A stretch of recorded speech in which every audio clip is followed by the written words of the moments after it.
Bonjour, David Boucher, responsable agro de la ferme Pilote. Bienvenue pour la séance de rattrapage. Pour tous ceux qui ont loupé quelques-uns des essais de notre journée de jeudi, on va faire un petit condensé. Donc la mission, c'est de manière très courte vous présenter les principaux essais qu'il ne fallait pas louper jeudi.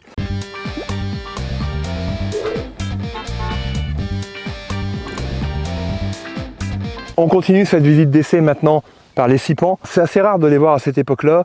On les fait pour nos visites d'essai d'été pour les montrer. Il faut bien savoir qu'on est en contre-saison. C'est-à-dire qu'elles ne sont pas du tout adaptées à être semées en jours longs. Elles ne vont pas avoir le même comportement que ce que vous aurez si vous les semez classiquement en août. Donc c'est tout à fait normal d'avoir des floraisons qui sont déjà présentes. Ce n'est pas parce que c'est une mauvaise variété, du tout. Par contre, on va pouvoir comparer les variétés entre elles. Celle qui va fleurir plus vite aujourd'hui fleurira aussi beaucoup plus vite à l'automne. C'est ce qu'on va vous montrer après. Donc on a testé ici nos différents mélanges de gamme. Ça vous les connaissez, vos techniciens vous les ont présentés, vous les avez déjà vus en essai. Vous les avez peut-être aussi chez vous. Mais ce qu'on voulait vous montrer aussi, c'est la différence de qualité génétique. On est ici sur une plateforme innovation.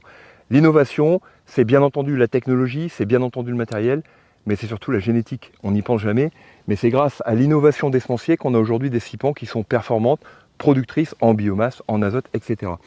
Et ce qu'on voit ici, c'est qu'entre deux vesses, on a des comportements qui sont complètement différents. Donc regardez bien les vesses que vous aurez dans vos mélanges à vous. Exemple, entre une veste velue ici qui couvre déjà le sol, qui étouffe tout, qui aura un vrai effet sur les adventices, et une veste commune de printemps, et bien forcément l'effet ne sera pas le même. Après, il n'y a pas de mauvaises plantes, il n'y a que des mauvais usages. La veste velue, je vais m'en servir pour des intercultures courtes, par exemple en blé sur blé. La veste commune, je vais m'en servir pour une interculture longue que je vais laisser courir à l'hiver, parce qu'elle va faire sa biomasse à partir d'octobre-novembre. Donc il faut vraiment la laisser longtemps, sinon vous avez perdu de l'argent. Donc faites bien attention à l'espèce que vous choisirez, faites bien attention aussi à la variété que vous choisirez.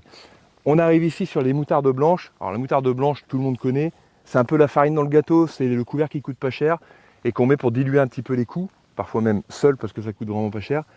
Par contre, faites attention parce qu'on a comparé ici et on n'a pas été méchant. On n'est pas allé chercher des variétés sur pascher.com, on a juste comparé des variétés semi-tardives à une variété tardive. Et là, vous voyez que les deux semi-tardives sont à complète floraison, quand la tardive a à peine commencé sa floraison.